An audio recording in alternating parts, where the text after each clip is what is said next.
আসসালামু আলাইকুম ওরহমতুল্লাহি ওবারাকাতুহু। সুপ্রিয় মিজান মিডিয়ার দর্শক মণ্ডলী, আশা করি মহান আল্লাহর অশেষ রহমত ও দয়ায় আপনারা সবাই ভালো আছেন। প্রিয় বন্ধুরা, আমরা আজকে আলোচনা করব দিলের 10টি রোগ সম্পর্কে। মানুষের মধ্যে ফেরেশতাদের স্বভাব আছে, পশুর স্বভাবও আছে। মানুষ যদি পশুর স্বভাবগুলো দূর করতে পারে, এইগুলোর ইসলাহ করতে পারে, তাহলে সেই ফেরেশতাদের থেকেও আগে বেড়ে যায়। তুমি যদি চাও তোমার দিলটা আয়নার মতো স্বচ্ছ পরিষ্কার হয়ে যাক, তাহলে দিলটাকে 10টি রোগ থেকে পরিষ্কার করো। মূল 10টা রোগ আছে, এগুলোর চিকিৎসা করো। জানোয়ারের স্বভাবগুলো যদি এক এক করে ইসলাহ করতে পারো, তাহলে তুমি ফেরেশতাদের থেকেও আগে বেড়ে যাবে। দিলের মৌলিক রোগ হলো 10টা। তার মধ্যে নাম্বার 1 হচ্ছে লোভ, দুনিয়ার লোভ। নাম্বার 2 দীর্ঘ আশা, আরবিতে বলা হয় আমাল। একটি বাড়ির মালিক হয়েছে চলবে না, আরেকটি বাড়ির মালিক হতে হবে। একটি গাড়ির মালিক হয়েছে, হবে না, আরেকটি গাড়ি লাগবে। একটি ফ্যাক্টরির মালিক হয়েছে, না হবে না, আরেকটি ফ্যাক্টরির মালিক হতে হবে। আরও লাগবে, আরও লাগবে। হালমিন মাজিদ, হালমিন মাজিদ, এটা হলো দীর্ঘ আশা। নাম্বার 3 গোসা বা রাগ, সীমাহীন গোসা। এত গোসা হয় যে ইনসান না জানোয়ার বোঝা যায় না।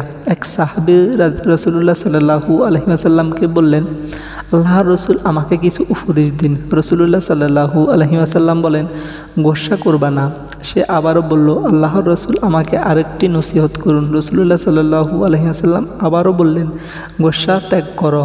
সাহাবী তৃতীয়বার অনুরোধ করার পরও রাসূলুল্লাহ সাল্লাল্লাহু আলাইহি ওয়াসাল্লাম একই জবাব দিলেন।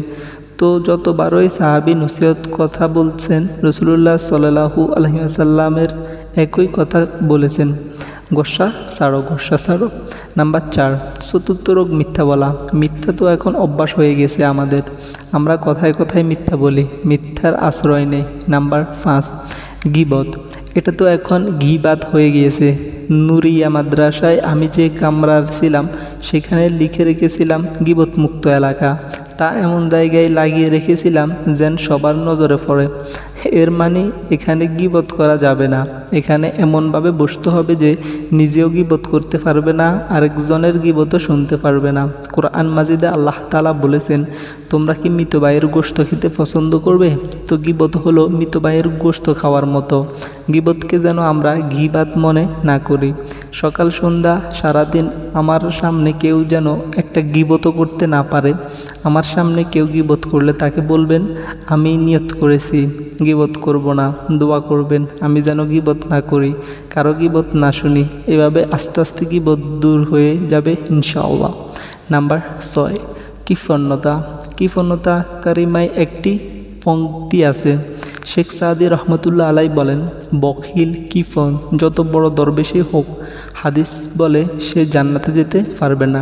বড় বড় দান খয়রাত করার দরকার নেই, ছোট ছোট দান খয়রাত করা যেতে পারে, তবে যেন রিয়া না আসে। নাম্বার 7 হিংসা হাসাদ। হিংসা কাকে বলে?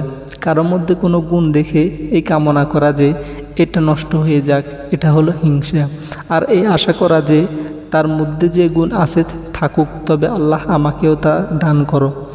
এটা হিংসা না, এটাকে বলা হয় গীবতা বা ঈর্ষা। গীবতা জায়েজ, কিন্তু হাসাদ বা হিংসা হারাম।